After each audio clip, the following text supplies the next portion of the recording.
bakunzi ba Minembo Capital News, ngewe ugiye kuyobora iki kiganiro nitwa Bruce Bahanda, umunyamakuru wa Minembo Capital News. Muri iki kiganiro twatumiye abagore babiri bakiri bato b'abanyamurenge, Nyabaneri na Nyakirindo, kugira ngo badusangize uko babona ikibazo cy'umutekano kimaze imyaka irenga 10 cyugarije abanyamurenge, ingaruka cyagize ku rubyiruko, ku bagore ndetse no ku miryango yabo muri rusange.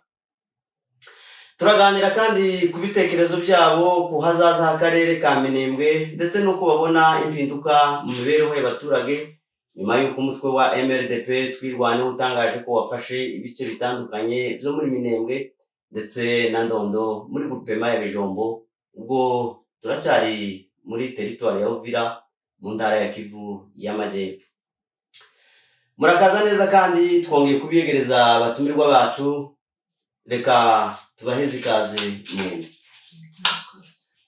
Abatumirwa bacu Nyakirindo tugize iminsi tubana mu biganiro bitandukanye byose birebana n'ibibazo bibera mu burasirazuba bwa Repubulika ya Demokarasi ya Kongo. Nyabaneri nibo bwa mbere tubanye muri iki kiganiro, ariko turizera neza kuko tuzakomezanya kuko ibitekerezo bye birakenewe kandi ikiganiro cyaza kumera neza kuko tubyizeye. Ndetse kandi namwe badukurikiye bari hirya no hino ku isi, namwe murakaza muri iki kiganiro aho tugiye kurebera hamwe ibibazo byugarije abanyamurenge binamaze imyaka myinshi, nubwo benshi bavuga 10 ariko birenze iyo myaka. Hanyuma tunabasaba kugira ngo muze gusangiza abandi ubutumwa buri muri iyi video, ndetse munatanga comment kuko ibitekerezo byanyu biba bikenewe, inama zanyu ndetse n'icyo mwakunganira kubiza gutambuka mu butumwa bw'iyi video. Hanyuma reka dutangize twiyegereza abatumirwa bacu bombi, batangire babibwira, babwire amazina yabo ndetse bababwire naho bakomoka. Duhereye kuri Nyakirindo Chantal. Murakoze cyane. Zamuri. Nitwa Nyakirindo Chantal, ukaba umusinzira, iwacu ni muri Kongo mu Minembwe ku Runondo. Papa yarapfuye, ashatswe mu banya byinshi, ababyeyi bacu niho bari Irundo. Reka tuje kuri Nyabaneri. Yego murakoze cyane. Nitwa Nyabaneri Jeanne, umukobwa wa Segeye, ndi Umunyamurenge Runondo, aho niho mvuka kandi niho nshatswe. Hanyuma ati bombi twumvise ari abanyaminembwe, abatazi Minembwe mu buryo bwa administration ubwo ni muri territoire ya Fizi, ariko muri iki gihe MRDP yahinduye ubutegetsi, yahindutse territoire ya Minembwe. Ubwo bombi niho bakomoka. Ikibazo cya kabiri nababaza, mwakuriye hehe kandi ni gute ibibazo by'umutekano n'intambara byagize ingaruka ku buzima bwanyu bwite ndetse no ku miryango yanyu? Duhereye kuri Nyakirindo Chantal. Twakuriye nanone aho twavukiye kuko twabibabwiye kuri ku Runondo, hariho nyine mu Minembwe niho twavukiye, niho twakuriye, ariko ibijanye n'ibibazo by'intambara twahagiriye ibibazo byinshi bitewe n'intambara, ari nayo mpamvu yatumye duhunga n'ababyeyi bamwe, tuva mu gihugu dukurwa mu byacu kubera nanone intambara. Ubwo ushatse kuvuga ko ari intambara yatumye mwimuka mu gihugu cyanyu mwimukira ahandi, usibye ko atari no kwimuka no guhunga. Hanyuma Nyabaneri Jeanne. Twakuriye mu Minembwe kuko twabivuze kuko ariho tuvuka, turahakurira, abariho mbese turakura ariho turi, ariko tuza guhunga kubera intambara zabaye muri kiriya gihugu mwese muzi, turahunga tuja mu bindi bihugu, n'ubu niho turi mu bihugu byo mu Uganda. Ubwo mushatse kuvuga ko mwahungiye mu Uganda? Muhamaze igihe kingana iki? Uganda mpaze imyaka 8. Urahatuye da? Hanyuma wowe? hageze imyaka 10. Imyaka 10 uri mu buhungiro utari mu gihugu cyawe. Yego. Urumva ko ari ibibazo bikomeye. Hanyuma hari abavuga ko ibibazo by'umutekano byugarije Abanyamulenge bimaze imyaka irenga 10. Mwe mubona iki kibazo mute, kandi ni ibihe bintu by'ingenzi mwibuka muri iyo myaka yose ishize Abanyamulenge bagabwaho ibitero bya buri munsi duhereye kuri Nyakiriba? Ni ukuvuga ko nubwo abantu babara ko ibibazo by'intambara bigize imyaka 10, ariko ntabwo bigize imyaka 10 gusa. Twebwe tuvuka twasanze ziriya ntambara muri Kongo ziriho, zaje kongerwamo nyine imbaraga, ariko cyane cyane nubwo zari ziriho ubu nyine bisa nk'ibibaye akarusho, ariko zagize imbaraga nyinshi cyane ku bantu n'ubwoko bwacu, gukurwa mu byacu, kubura amatungo yacu, kubura abantu bacu. Ibyo byose ni ibibazo twagiye tubonera muri ziriya ntambara. Hanyuma Leonel, yego tuvuze ibibazo byabaye mu kiriya gihugu cyacu, ni intambara twagiye tugabwaho ubwoko bwacu bw'Abanyamulenge, mu bwoko bwiza ariko bwangwa n'andi moko. Nyine buri gihe ikintu cyiza kiragwanwa. Ubwoko bwacu ni bwiza, niyo mpamvu buza bugwanwa n'andi moko. ubwo ushatse kuvuga ko impamvu ubundi bwoko bwo muri Kongo, ngira ngo geography cyangwa se history ivuga ko amoko yo muri Kongo arenga 450. Yego. Ayo moko yose urumvaga 449 yanga Abanyamulenge. Ariko se waruvuze ati batwangira ko turi beza, donc ubwo kubonye Abanyamulenge ko ari bwiza. Ariko se ubwiza bo bazize ubwiza cyane nkagute? ubwiza si amasura, n'amasura turayagira ariko ntabwo ari ubwiza bw'amasura. Mbese ni ukuba imyitwarire, imyitwarire myiza. Umunyamulenge ntabwo azahohotera undi muntu. Umunyamulenge ni umuntu ukunda amahoro, ariko aya mahoro barayatubujije, bituma duta igihugu tuja mu mahanga. Ariko abasigaye birwana, abasigaye bakomeza kwigwanaho, n'ubu ko barigwanaho tuzaba tugere ku intsinzi. Icyo wowe wakivugaho gute? Ati nta kindi batwangira ubwiza bwacu, imyitwarire yacu, usibye ko hari n'abandi bavuga ko babaziza ubutunzi, donc inka zabo bari batunze, kuko ubutunzi bw'Abanyamulenge ni inka. Yego nibyo, n'ubundi icyambere batuziza uko twaremwe, kuko bitandukanye cyane n'uko baremwe. Bakatuziza ko turi abantu bari hamwe bakundana, nubwo nyine ibihe birimo kugenda bitugeraho, ariko Umunyamulenge yari umuntu umwe. Rero bwa bumwe bwacu nibwo baza bashaka kutuziza, bakatuziza n'amatungo yacu.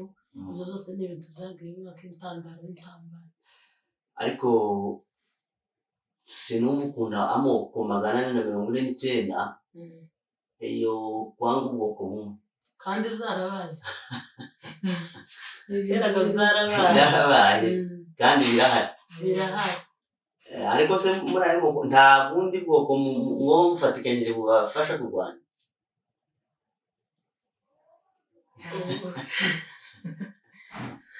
Gusa icyo numva nuko hari muri ayo moko abagenda bavamo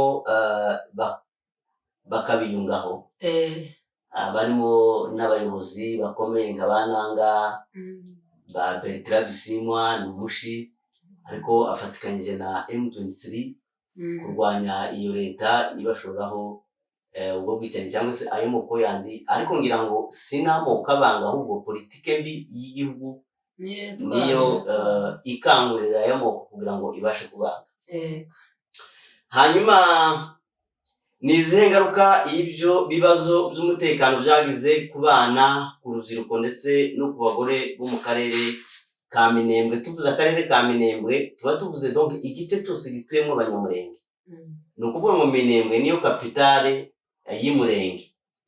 Iyi Murenge tuba tuvuze mu Rurambo, tuba tuvuze Indondo, tuba tuvuze Imibunda, tuba tuvuze icyo hagati. Buriya nubwo Mirimba yasenyutse, ariko nayo yahoze ari Abanyamulenge. Inganje yahoze ari Abanyamulenge.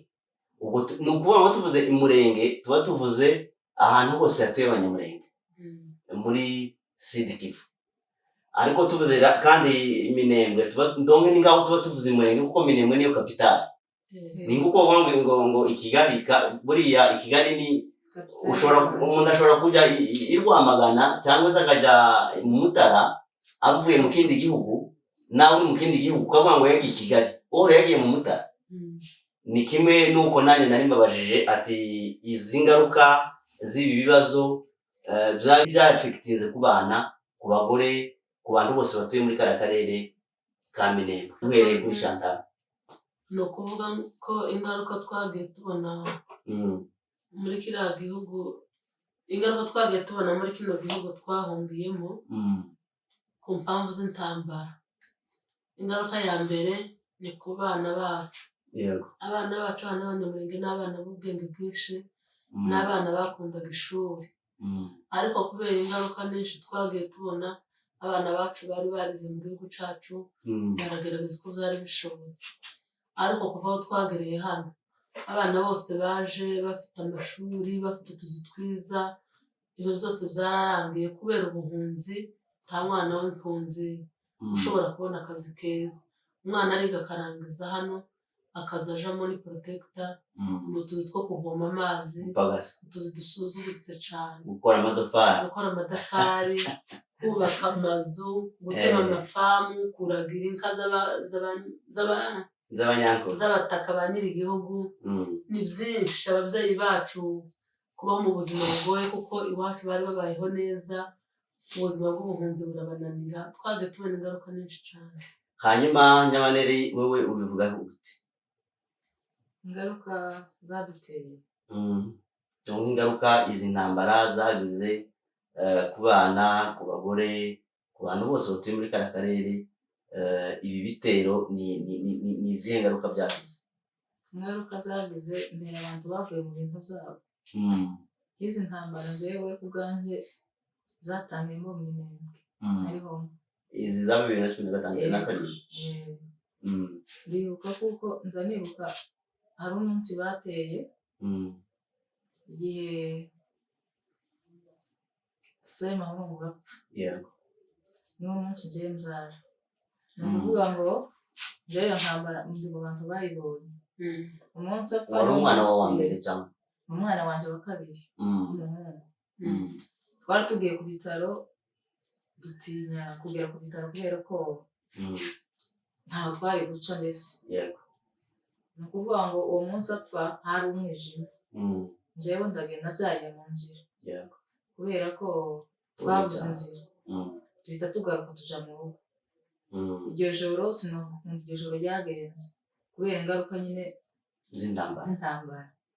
Urumva nyine umuntu kuvuga ngo umubyeyi ajarire mu nzira ni ikibazo kigoye kandi bitari bimenyereye cyane. Ariko izo ni ingaruka z'intambara njyewe navuga nabonye igiti cyanjye. Twahise duhunga tuja mu gihuru.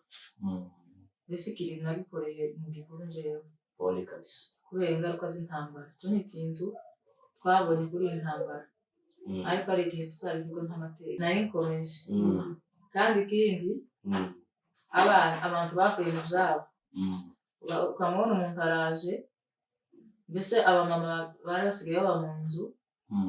Njyewe inzu nari mbamo nari nkibamo amabukwe, twari nk'abamama 5-6 twese tubamo kuko basize izabo. Ukamubona umumama araje, usibye umwenda yari yambaye niwe gusa yari afite, ariko kubera ko Imana yaduhaye abana bacu batwigwaneho, bakomeza kwigwanaho, mbese ibitero bakabisubiza inyuma. Ariko duhura n'intambara nyinshi zigoye. Uti izi ntambara ingaruka zagize, abagore babyarira mu mashamba, ku misozi. Nawe ubwe wenyine yitanze kugira avuga ko umwana we wa kabiri yabyaye, iyo intambara zatumye amubyarira ku musozi, ibintu yatarazi ataramenyereye. Ndetse ati Nyakire nuko yarabivuze ati nta kazi, abana bacu bariga ntibabona akazi, bararangiza amashuri bakigendera muri protector, abandi bakajya guforoma amadafari. Ibyo byose ni ukubera ingaruka z'intambara. Atari cyo tujya kugira igihugu, abana bacu ni kuza barangiza ishuri bakabona utuzi mu maofisi bakayobora igihugu. Hanyuma tujye ku kindi kibazo. Iyo mwumva abayobozi ba Repubulika Iharanira Demokarasi ya Kongo ndetse n'u Burundi bagarukwaho mu biganiro ku kibazo cy'umutekano mu burasirazuba bwa Kongo, muzumva mute? Ni ubuhe butumwa mwifuza kubagezaho? Duhereye kuri Chantal. Ni ukuvuga ko bari abayobozi bakunze kugaragara ko ari batugwaho ibitero. Ari abayobozi icyo twabavugaho ni abagome. Ni ukuvuga ngo kiriya gihugu kuva Gisegeti agiye ku buyobozi, ahubwo arasa nk'uwagiye nko kukirimbura mu buryo bumwe. Ni nk'umurimbuzi bazanye ngo aje kurimbura igihugu. Gisegeti ni umuntu mubi cyane, yadukoreye ibintu tutazibagirwa mu mateka yacu. Gusa Imana izaduhe kurama tubone abazamutsimbura uko bazakora, kuko twizeye neza ko hazaza ubundi buyobozi bwiza. Gisegeti yatubereye mubi, yateye igihugu mwako, yarakivumye, yakibujije amahoro. Uriya perezida w'u Burundi niwe nawe ukunze kugaragara muri ziriya ntambara, ingabo ziwe. Ko kubona umuntu w'umuyobozi nsheze mva none ntibizi, umuntu w'umuyobozi gufata abantu be b'igihugu ce akabajana mu kindi gihugu gushirirayo, uriya muntu nawe ntiyoroshe. Ariko ubwo ariko babonye bazatsindwa, amaherezo yacu twizeye neza ko azaba meza. Abasore bacu bari ruguru baravuze ngo bazoze, ngo bafite ukuntu barimo kubihutisha bakabageza mu ijuru. Nibakomeze bagende, bafite transfer ukuntu babihutisha bakagera mu ijuru. Bari maso, bariya ni abantu twizeye. Gisegeti na perezida w'u Burundi Ndayishimiye nta kintu bohungabanya, baragerageje ariko baratsinze. Nyamaneri, ubivugaho iki? Uravuga iki kuri Gisegeti, kuri Ndayishimiye? Bashoye intambara ku Banyamulenge, biravugwa cyane mu mashusho media, ndetse ubwabo bonyine nabo barabyemerera, bavuga ko bagamije kwica Abanyamulenge. Ubivugaho iki? icyo navuga kuri Gisegeti, Gisegeti nta byiza twamubonyeho, kubera ko kuva agiye ku perezida nta mahoro twabonye. Umunsi yagiye ku perezida niwo munsi ibitaro amahoro biba, kandi amahoro yarashize kubera ko nta mahoro yaduhaye. Kandi Gisegeti ibintu yakoze aza akora iwacu, niwe wavuze ngo ntibize, abana primaire ntayo bize, kuko umuntu wize agira ibyo azakora utandukanye n'umuntu utarize. Ariko nta ntibize, iyo baza kwiga baba baradukorera ibintu byiza. Naho Ndayishimiye yewe nini gipfu nimukaza n'umugaye, rero ntangana n'abantu baza bagaya Ndayishimiye ngo azayorora isazi. Nizo nyine agomba korora, isazi nizo zimukwiriye. Iwe ni igipfu nta bwenge agira, kuko uwabo ni igipfu n'ibipfu birarutana. Uwabo ni igipfu, ariko ni igipfu cyo kiri mu gihugu cyiwe. Noneho ibipfu bibiri ngo biyobora igihugu ntabwo bizokunda. N'abantu bazabagaye ntibakazabagaye kubera ko nta bwenge bafite. Burya igipfu tukakigaya tuzabikora ibikwiriye n'igipfu.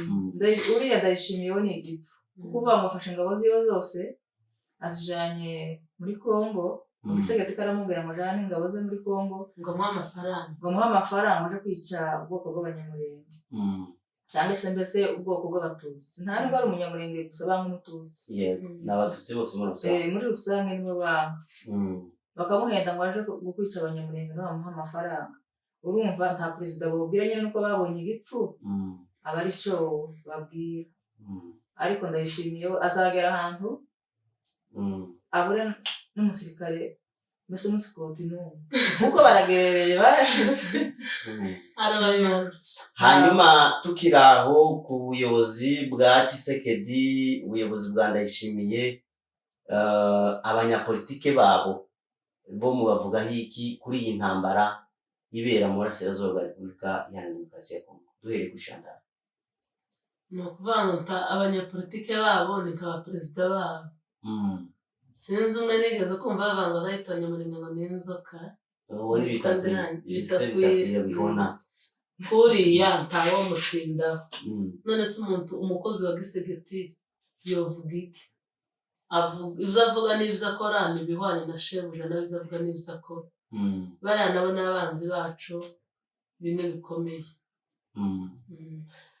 Nyabaneri, uravuga iki ku banyapolitike ba Kongo? Chantal yaratanze urugero ati Nkabihona Justin Bitakwira we yanabatije abanyamurenga bita kazi namo n'ubwoko bw'inzoka. Abo banyapolitike bavuga iki, bavugaho iki bameze nk'uwo Bitakwira? Ndetse were no ku Gisegeti nawo ndayishimiye gafite abandi banyapolitike bameze abo ubavugaho iki kuri iyi ntambara ibera hariya? Icyo twabavugaho nuko nabo bameze nk'abaperezida babo. Ko umuntu muzima kwitwa undi ngo n'inzoka, n'inzoka ubugome igira ngo turi inzoka. Ntabwo turi inzoka, ahubwo ni ukudutuka nyine no kuturwanya kugira ngo bibe amacakubiri hagati y'abaturiye kariya karere. Ayo ni amacakubiri, mbese ni ubugome bukabije. Aho umuntu yitira ubundi ngo n'inzoka ntabwo aba mwise neza. Bose bameze kimwe, ntabwo ari abantu batubereye abantu beza. Hanyuma dukomeza ikiganiro cyacu, reka twibutse abadukurikiye ko turi kuri Minembwe Capital News. Dufite abatumirwa babiri aho tuba turebera hamwe ibibazo byugarije abanyamurenge. Ni intambara bashoboye kuva kera, nubwo bivugwa ko imaze imyaka 10 cyangwa se irengaho buke, ariko ni intambara yatangiye kera, ndetse n'abatumirwa babisobanura bavuga ko n'ubwabo mu mikurire yabo bakuze basanga intambara irahari kugeza n'uyu munsi wa none. Iyo ntambara irahari, ndetse n'abasaza bavuga ko intambara yatangiye kera uhereye 1994 kugeza uyu munsi wa none. Abanyamurenge nta kindi bazira, barazira ubwoko bwabo. Nico kiganiro turiho, aho turebera hamwe ibibazo byugarije ubwo bwoko bw'abanyamurenge. Hanyuma dukomeje n'abatumirwa bacu, mubona ari iki cyakorwa kugira ngo abaturage bongere kugira icyizere cy'umutekano, amahoro ndetse n'ubwiyunge burambye, duhereye kuri Chantal? Nta kindi cyokorwa keretse ari ugutabarwa gusa.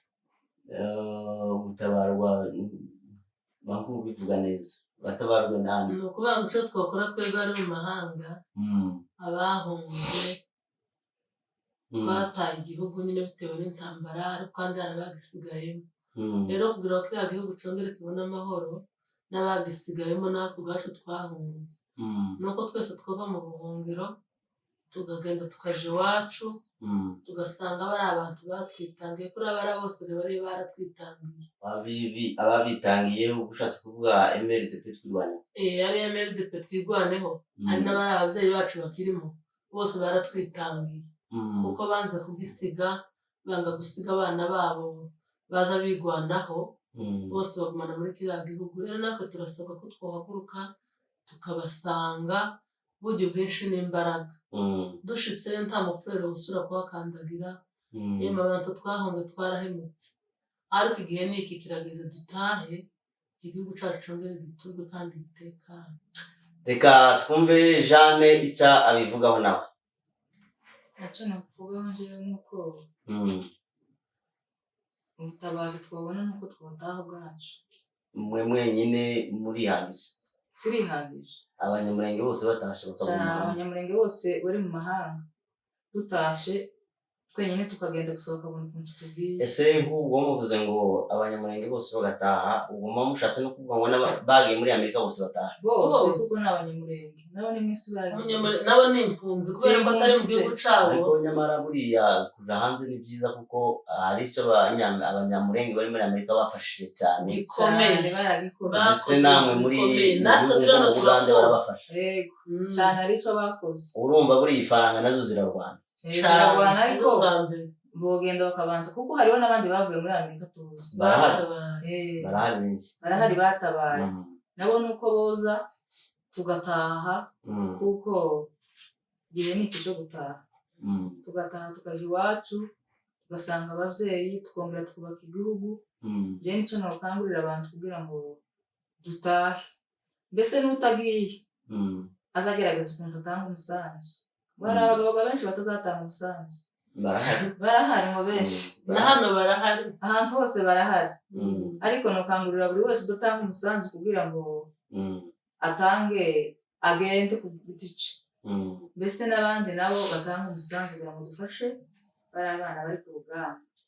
Hanyuma ikindi kibazo dukomeza kiganiro n'abatumirwa bacu nyuma y'uko MRDP twirwana itangaje ko yigaruriye ibice bitandukanye muri Minembwe na Ndondo, n'izihe mpinduka abaturage bavuga ko babonye ku bijyanye n'umutekano ndetse n'imibereho yabo ya buri munsi? Ngira ngo ibibera iwanyu murabikurikirana haba ku mashusho media, ushobora kuba mufite n'inshuti muganira, ubwo bababwira izihe ngaruka zimaze kugaragara nyuma y'uko MRDP twirwaneho igaruye umutekano mu Minembwe na Ndondo? Duhereye kuri Chantal. Ni ukuvuga ko kuvaho MRDP iyigaruye kiriya gice hari ingaruka nyinshi kandi nziza zagiye zigaragara.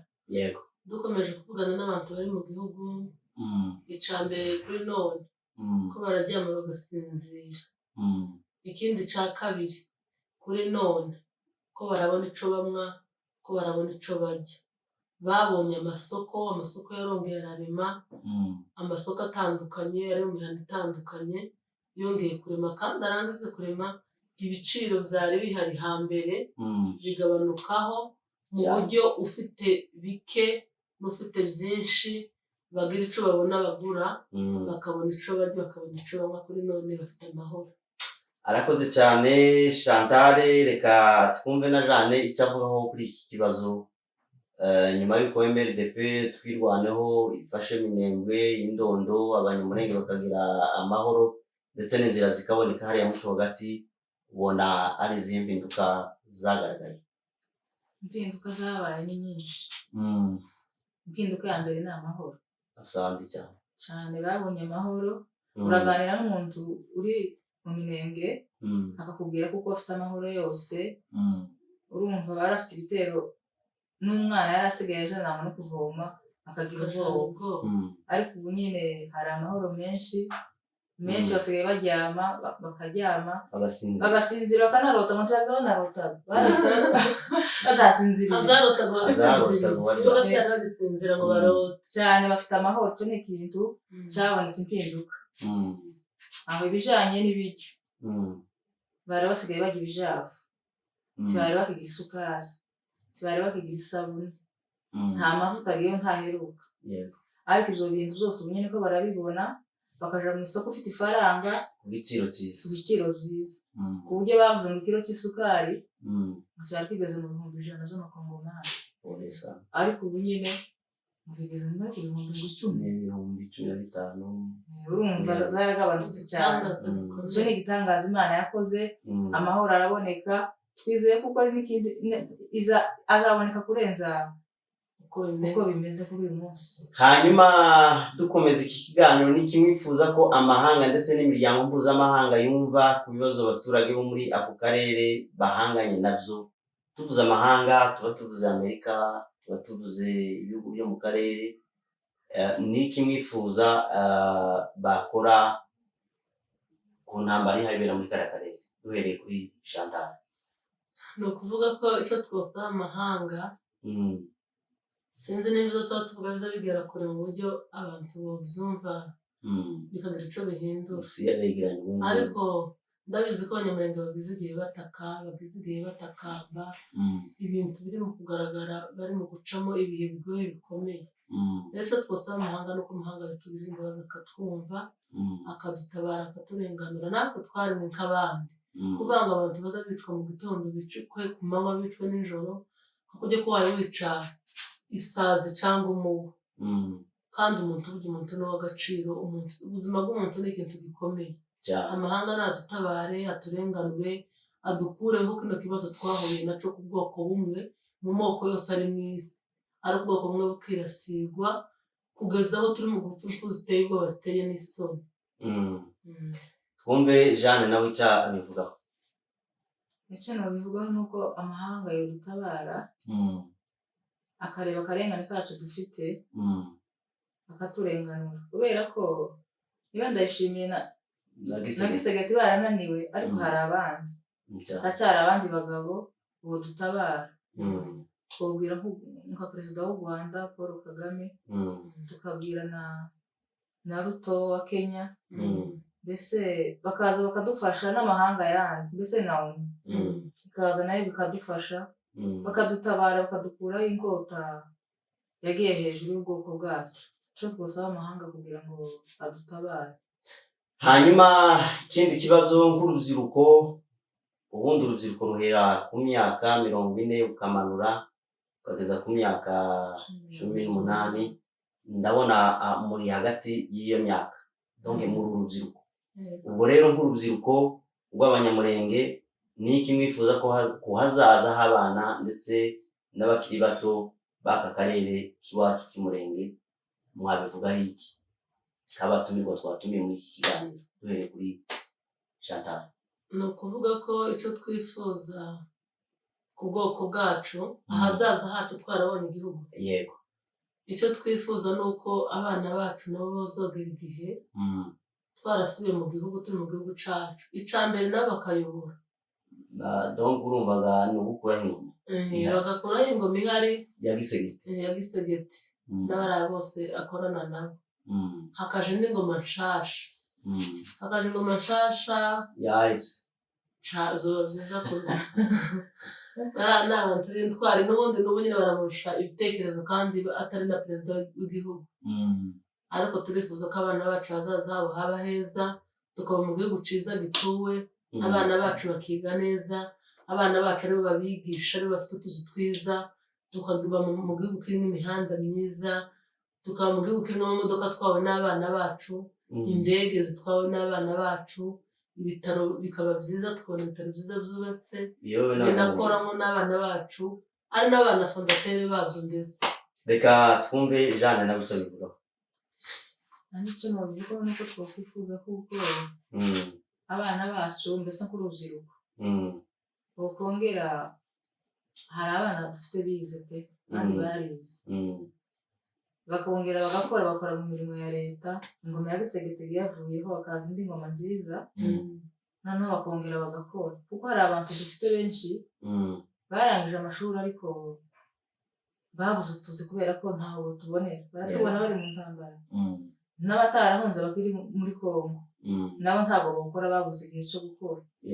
Ariko icyo twifuza ni uko abana bacu bakongera bagakubona utuzi bagakora imirimo, kubera ko imirimo iratandukanye, hari abize abadogiteri bagakora mu bitaro, abahinzi, aborozi, abo bose nyine bakongera nabo bagakora, igihugu kongera kugaturwa. Arakoze cyane ku kibazo musubizeho buke cyane. Mu gihe mwabona nk'amahirwe yo kuvugana n'abayobozi b'akarere ndetse n'abibihugu birebwa n'iki kibazo, niki mwabasaba? Donc tuvuze abayobozi tuba tuvuze nka perezida, ugize nk'amahirwe ukabona na perezida Jenda Museveni cyangwa Kagame cyangwa se Sumaya wa Tanzania, wamubwira nk'iki? jewe gusa ijambo rimwe namubwira, nabanza rero ntacu twamubwira catubayeho ntacu batazi, twabasaba gusa kudutabara. Wewe wababwira iki ubwiriwe nk'amahirwe ugahura na perezida runaka ku kibazo cy'iwacu, wamubwira iki? Umubwira ikibazo cyo kudutabara kugira ngo dukureho inkota. Urakoze cyane. Turabashimira cyane Nyakirindo na Nyabaneri kubwitange bwanyu, gutanga umwanya mukaba mwaje gutanga ikiganiro, gusangiza abakurikiye Minembwe Capital News ibitekerezo byanyu, ubuhamya nuko mubona ibibazo byugarije abaturage b'aka karere. Turabashimiye, nitwongera kubatumira muzatwitaba. Namwe bakunzi ba Minembwe Capital News turabashimira kuba mukomeje kudukurikira. Niba mukunda ibiganiro nk'ibi, turabasaba gukanda subscribe, gukora like, gusangiza abandi gahunda ndetse no kudusigira ibitekerezo byanyu mu gice cyabigenewe. Wayoboye iki kiganiro nitwa Bahanda Bruce, muramenyereye umunyamakuru wa Minembwe Capital News. Murakoze cyane, murabeho, dukomeze gushikira itangazamakuru ritanga amakuru mu buryo bw'umwuga kandi rigamije guteza imbere ibiganiro byubaka amahoro, ubwumvikane n'ejo hazaza heza. Murabeho, Imana ibaheze umugisha mwese. Murakoze.